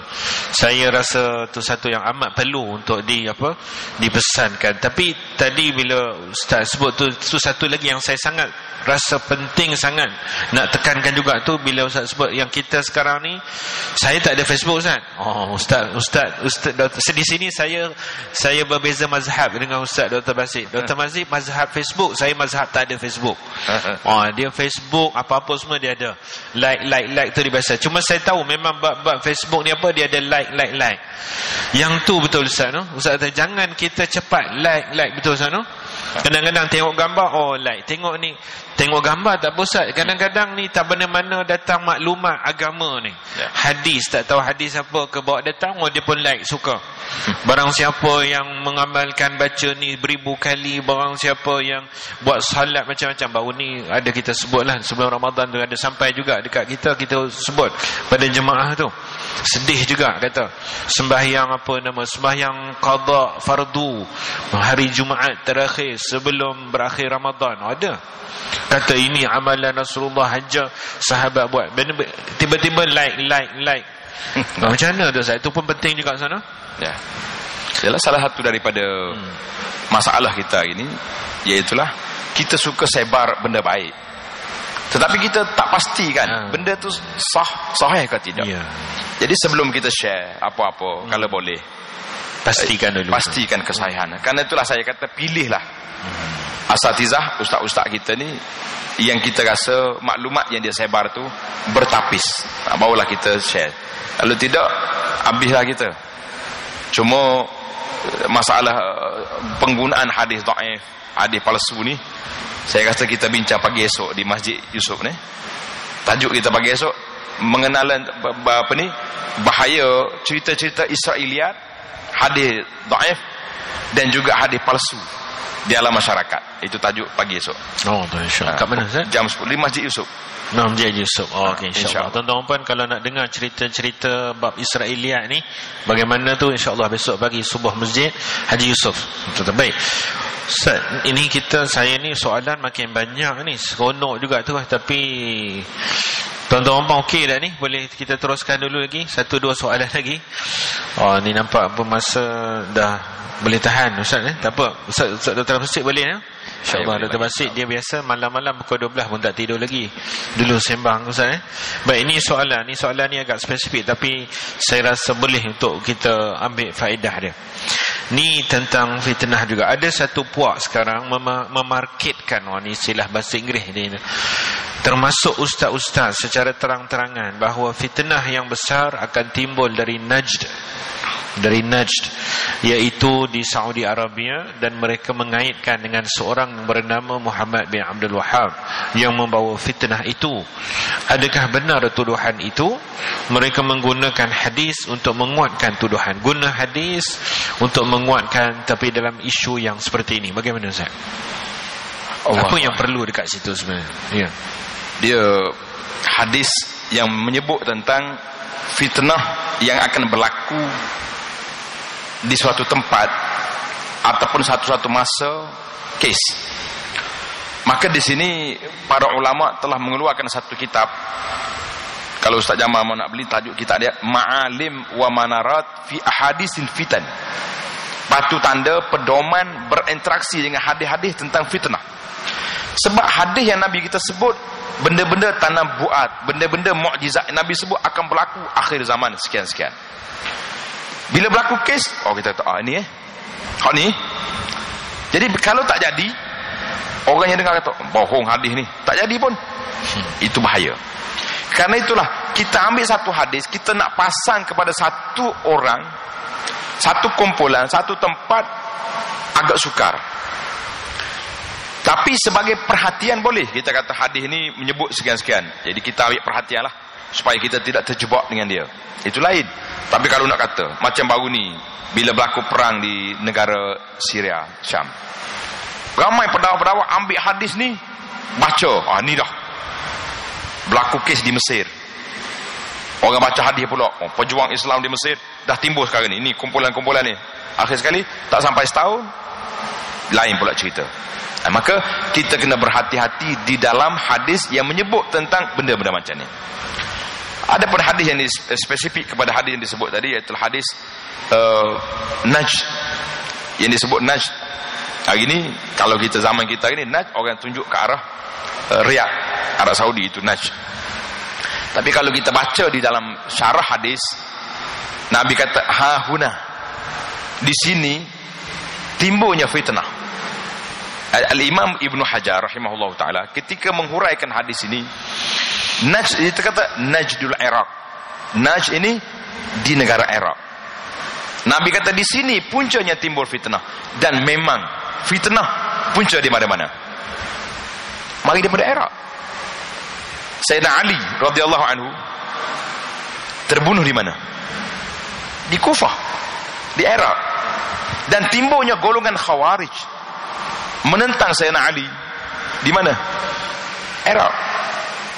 Timbulnya kumpulan Rafidah, Syiah, yang hari Ashura semalam kita tengok pukul tubuh dan sebagainya meratap atas kematian Sayyidina Husain. Husain mati di Karbala. Karbala di mana? Jadi hadis fitan tak boleh kita ambil duk pasang atas orang tu orang ni. Tak.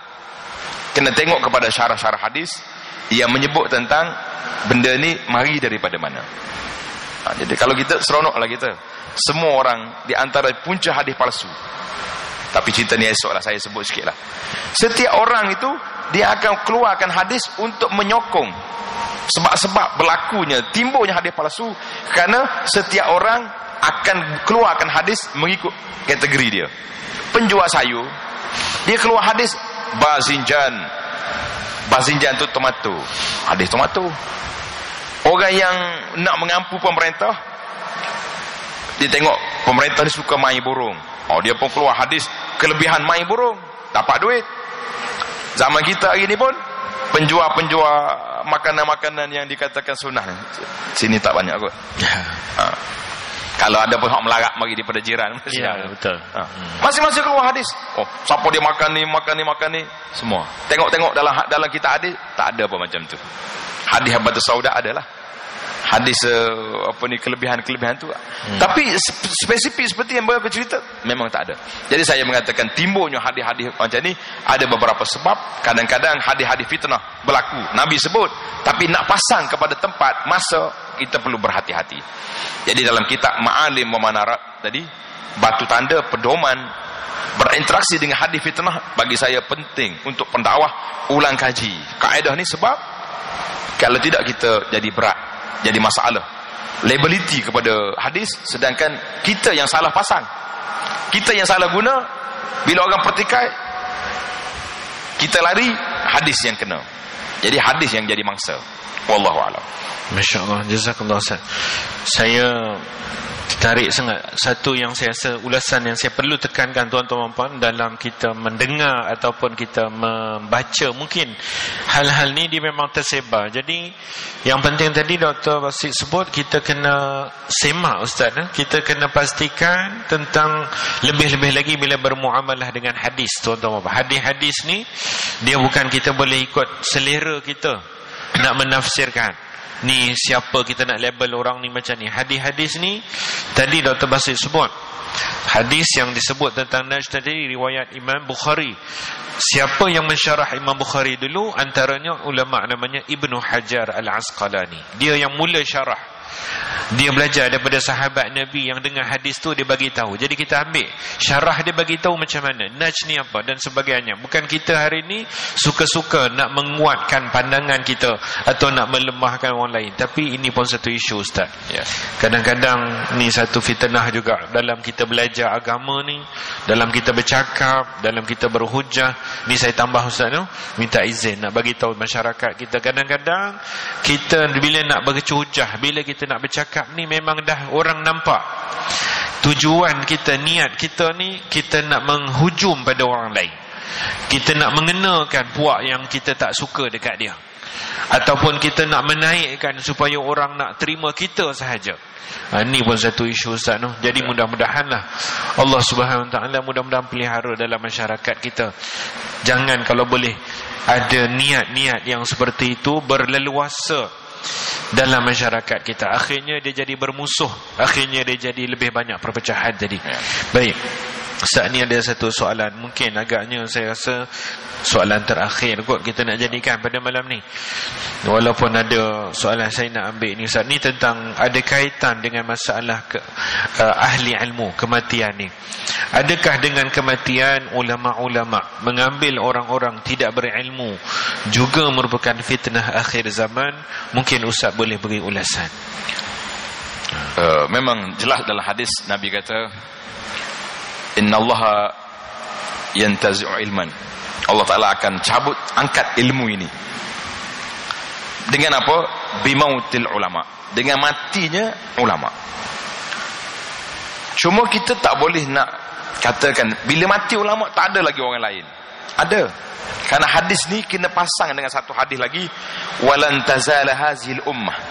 Dalam hadis panjang dalam Bukhari yang diriwayat oleh Sayyidina Muawiyah radhiyallahu anhu, hadis Nabi sebut, man yuridillahu bi khaira yufaqihu fid din. Mana-mana orang yang Allah nak bagi kebaikan, maka diberi kefahaman dalam agama.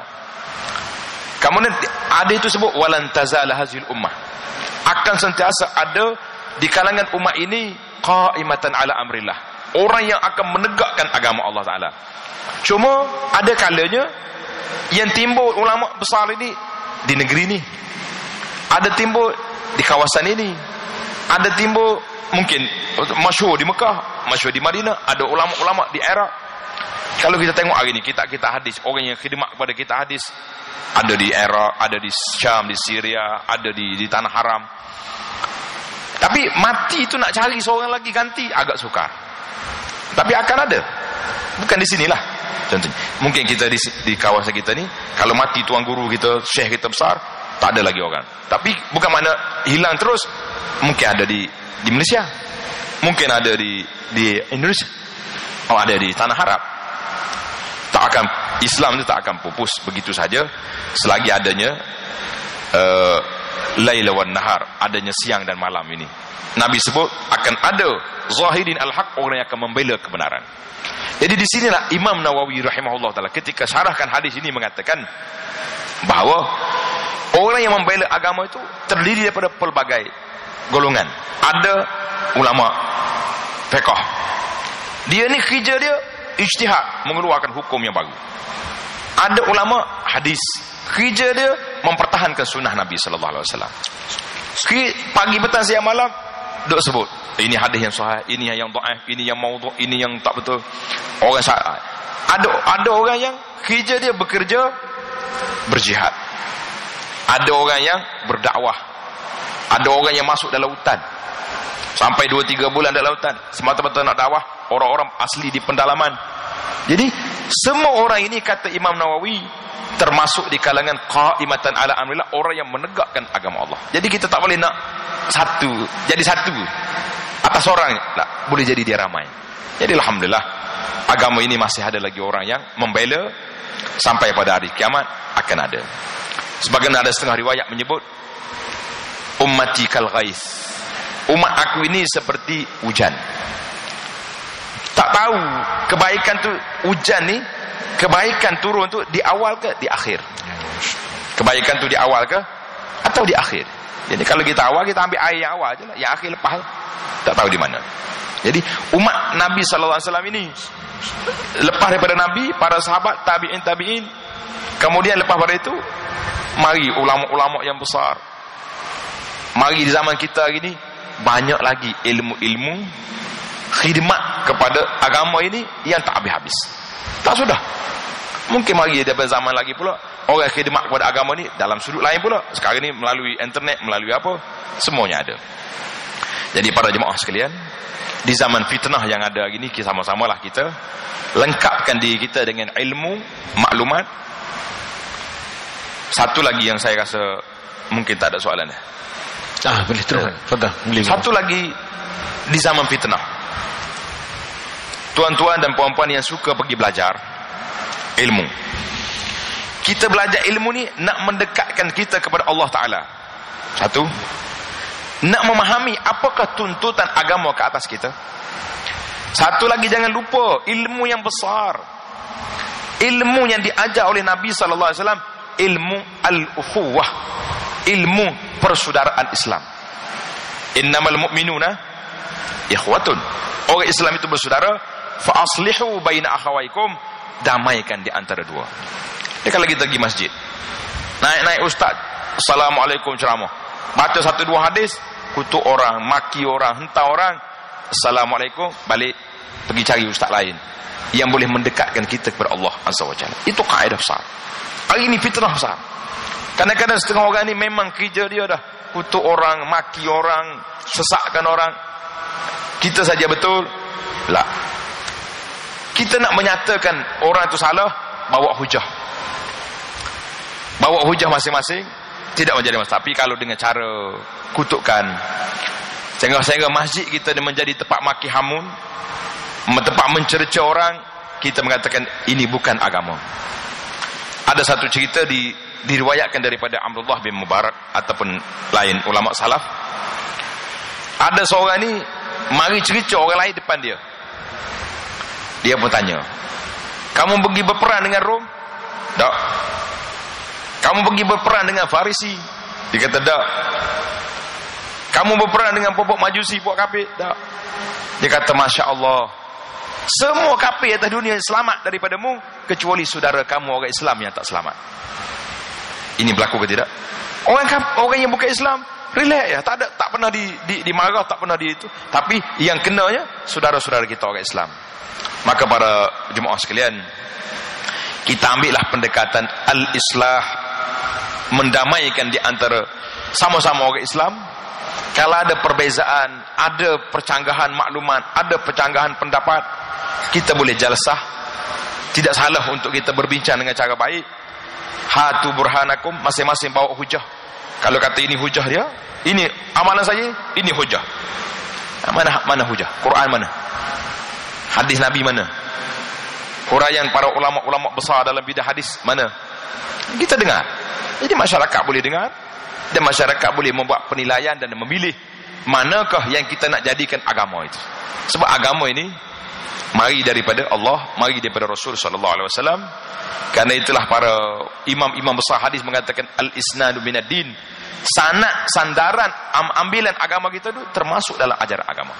Jadi kalau kita kata mari mana, tak tahu mana, jumpa-jumpa gitu ya, mari dalam mimpi saja, lah, itu bukan hujah yang boleh kita buat hujah. Jadi para jemaah sekalian, itulah saja saya rasa yang kita patut kita ambil di zaman fitnah ini. Karena fitnah zaman kita ini bukanlah seberat yang ada gambar adalah hadis Nabi mengatakan akan datang satu masa Orang duduk lebih selamat daripada orang berdiri. Orang berdiri lebih selamat daripada orang berjalan. Orang berjalan lebih selamat daripada orang berlari. Kerana fitnah masa tu terlalu dahsyat.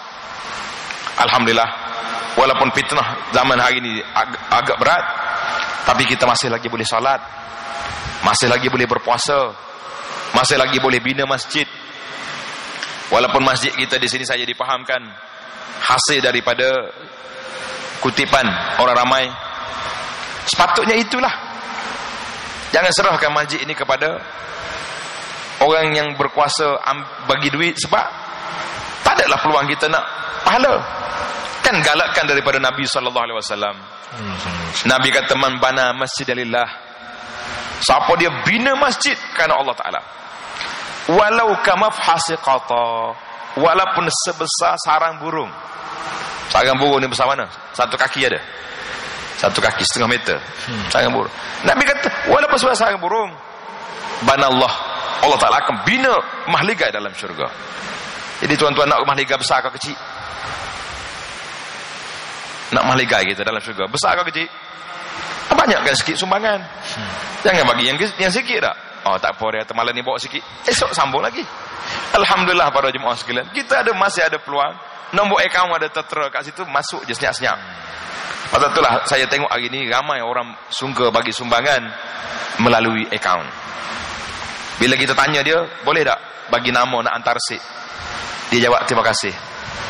Tak mau declare kerana nak ambil hadis yang Nabi kita SAW sebut dalam hadis 7 golongan orang yang boleh dicalonkan duduk di bawah bayangan pada hari kiamat. Siapa? Seorang yang bersedekah, tasaddaqah, sedekah secara rahsia, tangan kanan dia beri sehingga tangan kiri dia tak tahu, seolah-olahnya begitu, rahsia.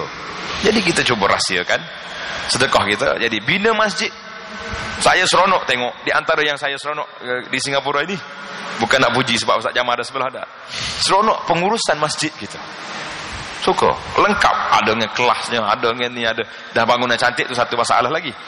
Jadi kita punya tempat, kalau boleh kita berebut masing-masing nak menyumbang. Masjid Haram Mekah tu para jemaah, kalaulah dibuka tabung untuk bina Masjid Haram, hoi, saya ingat juta-juta satu hari masuk. Siapa tak nak bina Masjid Haram? Tapi tak ada rezeki kita hari ni, tak ada rezeki. Pihak pemerintah hari ni dia bina dengan duit yang Allah Ta'ala hasilkan melalui minyak mereka, dia bina. Jadi kita di sini ada peluang, ambillah peluang yang besar, kita bina masjid. Sebab cuba tuan-tuan fikir, harta yang kita cari hari ni banyak ke sikit? Banyak, daripada 6 pagi balik pukul 6 petang, 12 jam cari. Harta ni yang paling baik jadi hak kita ke jadi hak orang? Harta kita ni nak suruh jadi hak kita ke nak jadi hak orang? Mesti nak jadi hak kita kan? Nak jadi hak kita macam mana cara dia? Nabi sebut dalam hadis, bila mati anak Adam, putuslah amalan kecuali 3 perkara. Sedekah jariah. Amanah sedekah jariah, sedekah yang berterusan pahala dia. Di antaranya bina masjid, bina surau, bina majlis-majlis tempat-tempat pengajian ilmu, kita bina. Jadi tuan-tuan balik fikir malam ni, anak besar dah kerja dah ada rumah dah, ada kereta dah, ada isteri, ada suami dah, anak. Jadi apa aku nak buat lagi dengan duit yang banyak? Nak buat apa? Nak bawa dalam kubur ke tak nak bawa? Kan nak tinggalkan, jadi nak perkayakan lagi anak-anak yang ada.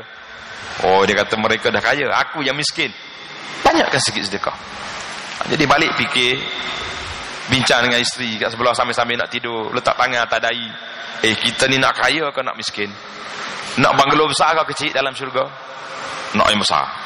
Tambahkan lagi. InsyaAllah kita boleh siapkan bangunan kita ni dengan masa yang dekat, insyaAllah. InsyaAllah. Barakallah fiikum. Alhamdulillah. Satu penutup yang saya rasa sangat bersesuaian dengan suasana kita di dalam majlis pada malam ini untuk Masjid Haji Yusof dan juga insya-Allah untuk masjid kita, Masjid Darul Ghufran, yang mungkin tak lama lagi akan ada seperti yang Dr. Basit sebut tadi. InsyaAllah mungkin sampai masanya nanti, sekali lagi kalau dengan izin Allah ada kelapangan, Dr. Basit boleh bersama-sama, kita akan buka lebih peluang juga untuk masyarakat kita di Tampines ini untuk bersama-sama membangunkan masjid kita yang baru, insyaAllah. Baik tuan-tuan dan puan, saya kira memandangkan masa dah agak lewat sekarang ni, saya rasa, dan Dr. Basit pun esok pagi ada majlis lain persiapannya. Kita berpada dengan apa yang telah kita dapat tadi, yang cukup banyak daripada pesanan, daripada tipsnya yang disebutkan tadi. Mudah-mudahan malam ini, sebagaimana tadi Dr. Basit sebut, Nabi pun SAW banyak membawakan suatu analogi ataupun suatu perumpamaan hujan tu sebagai satu perbandingan masyarakat, kebaikan, rahmat, ilmunya. Dan kebetulan kita pun, bumi kita termasuk malam ni ditimbah hujan, Ustaz. Mungkin sebab kerana Dr. Basit datang. Itu jangan Ustaz, tak boleh. Ada orang setengah macam tu. Ni doktor ni, Tok Syekh kita datang, hujan rahmat turun. Boleh Ustaz? Tak boleh kot. Tak boleh, insya-Allah. Tapi yang pentingnya hujan tu turun rahmat. Jadi hujan bila turun subur. Jadi kita harap hujan ni suburkan hati kita, segarkan iman kita, tambahkan ukhuwah sesama kita, insya-Allah. Inilah yang amat saya rasa kita semua kita harapkan. Semangat pada malam ini, kesegaran iman, kesuburan ilmu yang ada, mudah-mudahan kita kembangkan dan kita hubungkan sesama kita, insya-Allah. Jadi sebelum kita tutup majlis pada malam ini, saya rasa kita minta insya-Allah Dr. Basit kita untuk baca sedikit doa lah. Doa, mudah-mudahan doa orang yang musafir, doa orang ahli ilmu. Kita minta mudah-mudahan supaya Allah Subhanahu Taala akan buka lebih banyak pintu rahmat, pertolongan untuk kita, insya-Allah. Fadhal Ustaz. Bismillahirrahmanirrahim. Alhamdulillah, salatu wassalamu ala Rasulillah Nabiyyina Muhammad wa ala alihi wa sahbihi ajma'in. Allahumma ja'al jam'ana hadza jam'an marhuma wa tafarruqana min ba'dihi tafarruqan ma'suma wa la taj'al fina wa la minna wa la ma'ana shaqiyan wa la mahruma. Allahumma inna nas'aluka ilman nafi'a wa rizqan tayyiba wa 'amalan mutaqabbala. Allahumma hdina wa ahlina li ahsanil akhlaq fa innahu la yahdi li ahsaniha illa anta. Ya wasrif 'anna sayyi'aha fa innahu la yasrif 'anna sayyi'a illa anta ya rabbal alamin. Allahumma أعصمنا وأهلينا من الفتن ما ظهر منها وما بطن. اللهم أعصمنا وأهلينا من الفتن ما ظهر منها وما بطن. اللهم أعصمنا وأهلينا من الفتن ما ظهر منها وما بطن. واستر علينا وعلى عليهم في الدنيا والآخرة يا رب العالمين. وصلى الله على نبينا محمد وعلى آله وصحبه أجمعين والحمد لله رب العالمين. Amin ya rabbal taqabbal Allah minna minkum taqabbalaka. Baik, insya-Allah tuan-tuan dan puan, kita tangguhkan majlis kita. Mudah-mudahan dengan izin Allah ada peluang akan datang kita bersama-sama dalam majlis seperti ini, dan kita tutup dengan tasbih kafarah subhanallah wa bihamdihi subhanallah wa bihamdihi asyhadu an la ilaha illa anta astaghfiruka wa atubu ilaik. Bismillahirrahmanirrahim. Wal 'asr innal insana lafi khusr illa alladhina amanu wa 'amilus salihat wa tawassaw bil haqqi wa tawassaw bis sabr. Qulu qawli hadha astaghfirullahal 'azim li wa lakum. Wassalamu alaikum warahmatullahi taala wabarakatuh.